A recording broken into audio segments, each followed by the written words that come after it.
House Speaker Mike Johnson signaling that there will be a delay in passing the Kids Online Safety Act until after the newly elected Congress takes office on January 3rd. But Johnson said he and other party leaders support the principle that children should be protected online. Take a look.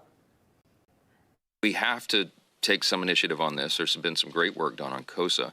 As you know, there's still some concern about the free speech components of that and whether it might lead to further censorship by the government of valid, conservative voices, for example. So we're working through all that. I'm grateful for the hard work that's been done. I'm grateful for the support behind it. I think all of us, 100% of us, support the principle behind it. But you got to get this one right. When you're dealing with the regulation of free speech, you can't go too far and have it be overbroad. But you want to achieve those objectives. Yeah, the bill also has the backing of Elon Musk and Trump's family, who are calling on House Republicans to pass this legislation as soon as possible. And our next guest was one of the first members of Congress to co-sponsor the bill. That was back in April. Let's welcome in Georgia Congressman Buddy Carter. Congressman, great to have you on. So the Kids Online Safety Act passed the Senate with an overwhelming majority. President Biden has said he would sign it into law.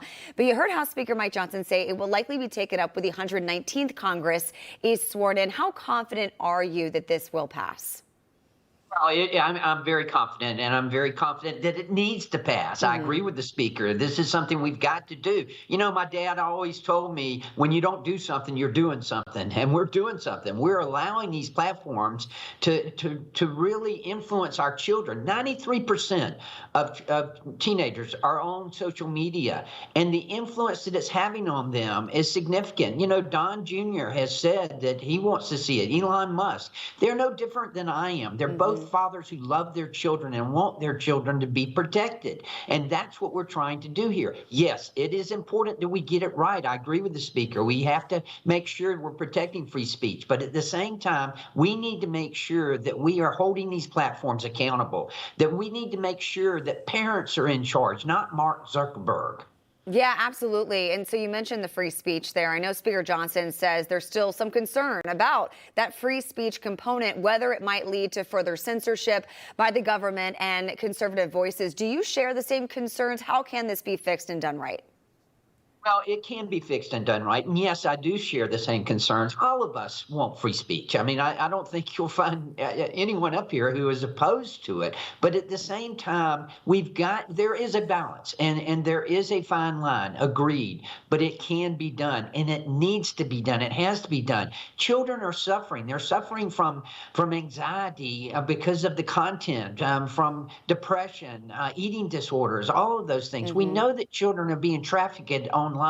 We know that counterfeit pills are being sold online. We know that we need to control this and that we need to get it to a point where parents have tools to use to be able to protect their children. Yeah, absolutely. While I have you here, I want to pivot to the southern border. So as we know, a fifth migrant caravan with about 1,500 people heading towards the U.S. right now, trying to get here in the next 40 days before President-elect Donald Trump takes office. How confident are you in Kristi Noem and Tom Homan tackling Biden's open border policies and righting many wrongs?